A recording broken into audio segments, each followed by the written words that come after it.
तो आज की वीडियो में हम पढ़ेंगे रिसर्च मेथोडोलॉजी के बारे में। ये बहुत ही रिपीटेड, इंटरेस्टिंग और बहुत ही आसान टॉपिक है। ये हमारे नेट पेपर के पेपर 1 का ऑलमोस्ट हमारे 4-5 मार्क्स सिक्योर कर देता है।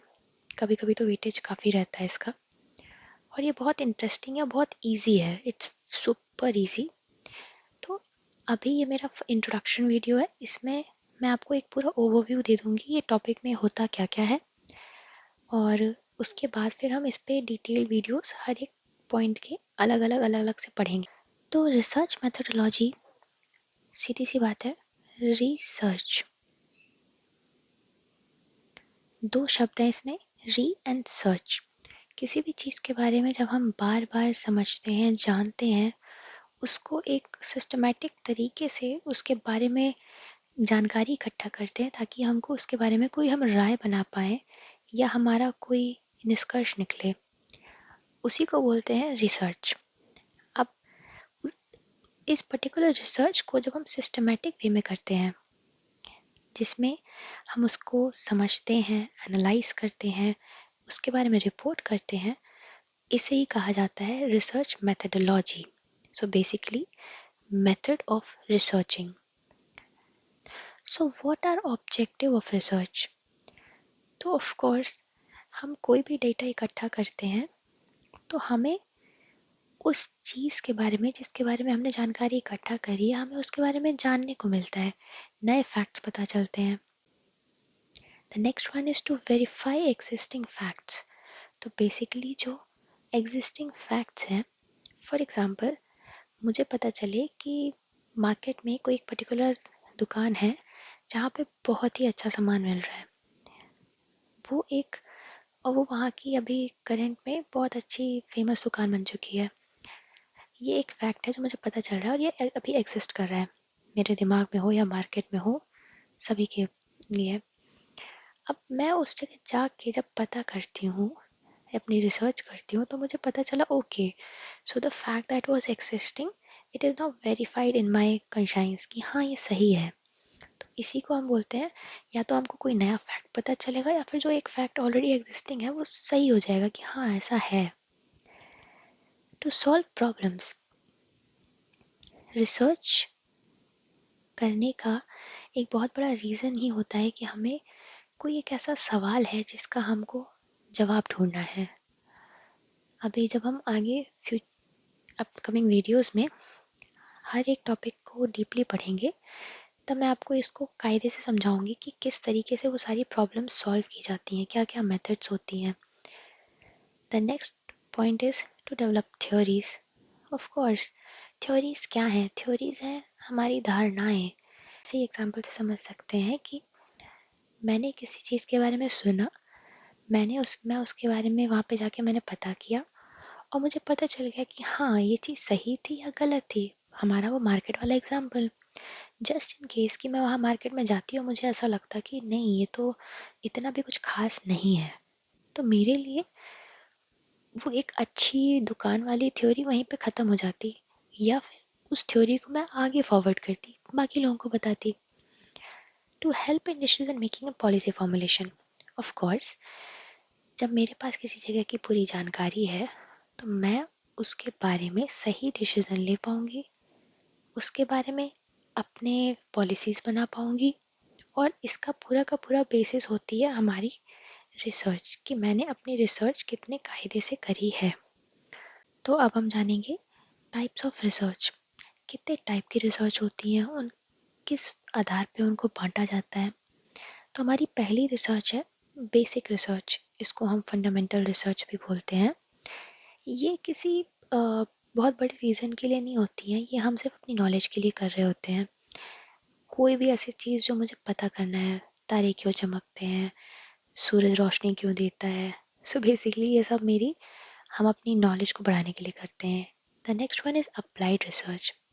इसको हम करते हैं अपनी किसी पर्टिकुलर प्रॉब्लम को सॉल्व करने के लिए, किसी समस्या का जब हमको हल निकालना होता है।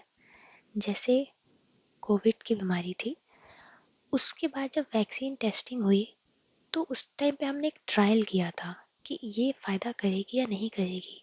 इससे लोगों की इम्यूनिटी बढ़ रही है या नहीं बढ़ रही है, हम इससे कोरोना से लड़ पा रहे हैं या नहीं लड़ पा रहे हैं। So that was applied research, क्योंकि उसको हमने एक प्रॉब्लम सॉल्व करने के लिए किया था। उसके बाद आती है डेटा के आधार पे क्वालिटेटिव और क्वांटिटेटिव। तो क्वालिटेटिव रिसर्च होती है जहाँ पे हम लोग अपने फीलिंग्स को, ओपिनियंस को, रीजंस को समझते हैं। अब जैसे मान लीजिए कि मैं आपसे आप मेरे से पूछें कि मैम ये यूनिट 1 का टॉपिक इतना बोरिंग क्यों है, तो इसमें मैं आप लोग मेरे से जानना चाहते हैं कि ये बोरिंग क्यों है। अब ये चाहे मैं समझूं या आप समझो कि बोरिंग है, ठीक है, ये एक इमोशन है, ये एक फीलिंग है और हमारी प्रॉब्लम है बेसिकली। मुझे मैथ अच्छी नहीं लगती है, ये मेरे लिए एक, मैं अगर उस पर एक रिसर्च करूं तो वो मेरे लिए क्वालिटेटिव रिसर्च है।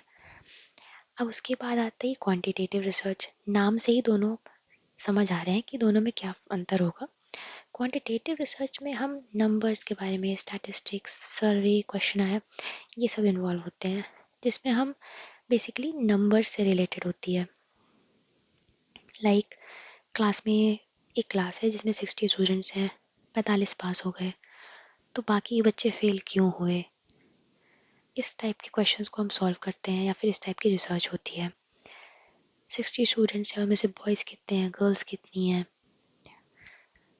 अब हम उनको कैटेगरी डिवाइड करते हैं कि 13 स्टूडेंट्स इसमें इंटरेस्टेड हैं, 14 स्टूडेंट्स किसी स्पोर्ट्स में इंटरेस्टेड हैं, कुछ स्टूडेंट आर्ट्स में इंटरेस्टेड हैं।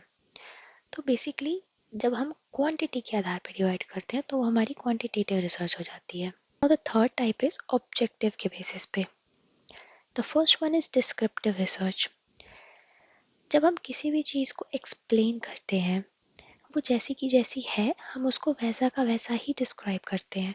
तो बेसिकली इसमें हम चीज़ों को डिस्क्राइब करते हैं, कुछ भी नया ऐड नहीं करते हैं, ना ही हम इसमें कुछ माइनस करते हैं।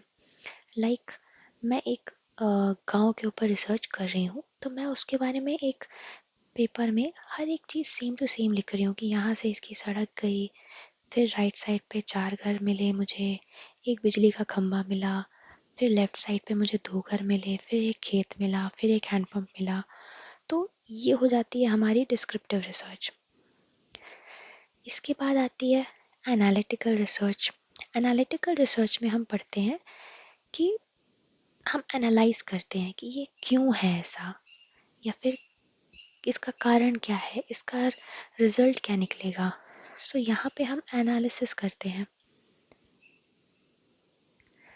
अब जैसे कि मैंने आपको पहले भी समझाया था कि मैं जो हमारी क्वांटिटेटिव रिसर्च हमने करी थी कि एक क्लास में जो 60 बच्चे थे, 45 पास हो गए, तो 15 फेल क्यों हुए, ये जानना कि क्यों ऐसा हो रहा है, हम उसका एनालिसिस करना है। जैसे हम कोई टेस्ट देते हैं, उसके बाद हम उस टेस्ट को एनालिसिस करते हैं। लाइक कि मेरे इतने मार्क्स आ रहे हैं तो मेरे मार्क्स कटे क्यों, मेरा स्ट्रॉन्ग सेक्शन कौन सा है, मुझे किन सेक्शंस पे काम करना है। So that's where we analyze. Okay, another one is exploratory research. इसमें हम सिर्फ चीज़ों को जानने की कोशिश करते हैं, इसके पीछे कोई प्रॉब्लम नहीं होती या कुछ भी नहीं होता।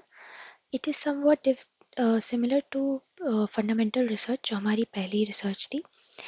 जैसे कि अगर मैं ये जानने की कोशिश करूँ कि ग्रीन टी मार्केट से गायब क्यों हो गई, मैं ये जानने की कोशिश करूँ कि एकदम से स्टूडेंट्स में लाइब्रेरी का कल्चर कैसे बढ़ गया, तो इसमें हम कोई चीज़ ढूंढ रहे हैं, जानना चाहते हैं। तो ये हो जाती है हमारी एक्सप्लोरेटरी रिसर्च।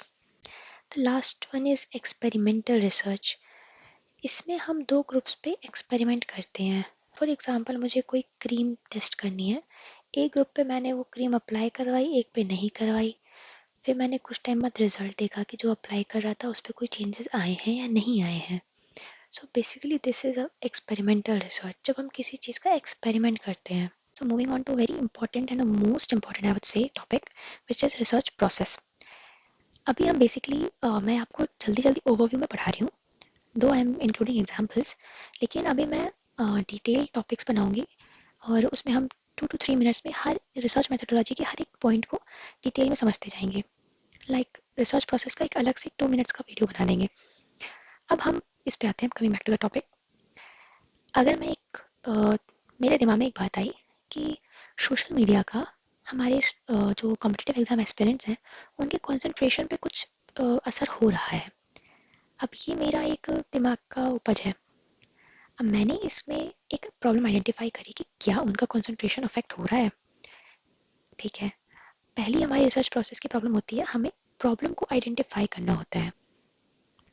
अब उसके बाद हमारी सेकंड पॉइंट आती है, हमको लिटरेचर रिव्यू करना है। लिटरेचर रिव्यू का मतलब होता है जो भी पुराने डॉक्यूमेंट्स या फिर जो पुरानी स्टडीज़ ऑलरेडी हो चुकी हैं उनको जानना। कहीं ऐसा ना हो कि मैं किसी एक पॉइंट पे सेम मेथड उठा के, सेम प्रॉब्लम उठा के, सेम रिसर्च करके रख दूं और बाद में मुझे पता चले कि ऑलरेडी ये काम तो पहले भी कोई कर चुका है और मेरी इतनी मेहनत का कोई फ़र्क ही नहीं पड़ा। दूसरा फ़ायदा होता है कि मुझे ये समझ आता है कि लोगों ने पहले क्या गलतियाँ करी थी, क्या कमियाँ छोड़ दी थी। तीसरी चीज़, मुझे उस प्रॉब्लम के बारे में लोगों के पहले क्या अप्रोचेस थे वो भी पता चलते हैं। अब तो हमारे लिए इम्पॉर्टेंट हो जाता है उसके बैकग्राउंड को पढ़ना। इसी को हम बोलते हैं literature review. Then coming to the next next step, hypothesis बनाना। हाइपोथेसिस बहुत इंपॉर्टेंट पॉइंट है। इस पे अभी मैं नेक्स्ट वीडियो मेरा हाइपोथेसिस पे ही रहेगा कि हाइपोथेसिस क्या है, हाइपोथेसिस की type, what is null, what is alternative. Okay, तो हाइपोथेसिस का अगर हम इजी लैंग्वेज में समझे तो आप समझ लो कि मैं एक अंदाज़ा लगाती हूँ। अंदाज़ा लगाना कि ऐसा हो सकता है या फिर ऐसा हो रहा होगा।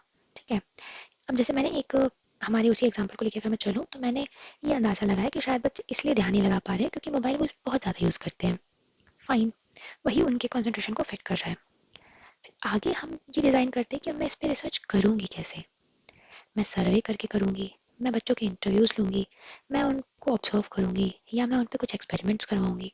तो रिसर्च डिज़ाइन का मतलब होता है कि हम कैसे करेंगे। फोर्थ स्टेप इज़ अब डेटा को कलेक्ट करना। समझ आ रहा है नाम से ही, इसमें हम डाटा कलेक्ट करते हैं। बच्चों से मैंने फॉर्म्स भरवाए, उनसे इंटरव्यू किया, डायरेक्ट इंटरव्यू किया, मैंने क्वेश्चनर्स करवाया।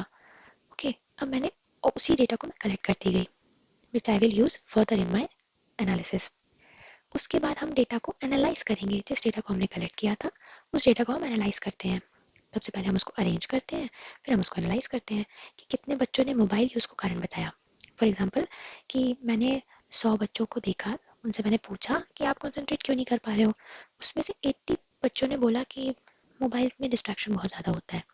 कहीं ना कहीं मेरा जो ये पॉइंट था उसको थोड़ा सा तो तवज्जो मिली कि हाँ शायद मैं सही सोच रही थी। उसके बाद हमें इंटरप्रेट करना होता है। वही जो मैंने बोला, जब मुझे पता चल गया मेरे कलेक्शन और एनालिसिस के बाद कि 100 बच्चों में 80 तो खुद ही बोल रहे हैं कि मोबाइल से होती है डिफ़िकल्टी पढ़ने में, कंसंट्रेशन लेवल कम हो जाता है, डिस्ट्रैक्शन बहुत होता है, टाइम पता नहीं चलता है, टाइम मैनेजमेंट में प्रॉब्लम जाती है। हमने फिर इंटरप्रेट किया कि हमारा रिसर्च का रिजल्ट निकल रहा है कि 80% बच्चों ने मोबाइल को प्रॉब्लम बता दिया है। अब हम उस चीज़ को लिख देंगे एक जगह पे, पूरी रिसर्च को एक रिपोर्ट में लिख के हम प्रेजेंट कर देते हैं। So this is our last step. अब एक बार हम एक क्विक रिव्यू करते हैं। सबसे पहले हमने प्रॉब्लम को एनालाइज किया कि ये प्रॉब्लम है, ठीक है। फिर हमने उसके बारे में पढ़ा। बाकी के लिटरेचर लिटरेचर से ज़्यादा आप इसको डीपली मत लीजिएगा, इसका मतलब बस इतना है कि इसके पहले उस पर रिसर्च में क्या क्या चीज़ें हो चुकी हैं और उस पॉइंट से रिलेटेड और भी जो स्टडीज़ उस वक्त आई होंगी उनको भी हमने रिसर्च किया। फिर हमने एक अनुमान लगाया कि या तो बच्चों पे असर हो रहा है या नहीं हो रहा है, ये हमको पता करना है। उसके लिए हमने रिसर्च डिज़ाइन करी कि कैसे पता करेंगे। कैसे पता करेंगे, बात जब हमने डिसाइड कर लिया कि ऐसे पता करेंगे, इंटरव्यू लेंगे, क्वेश्चन करेंगे, सैम्पल्स लेंगे, ठीक है।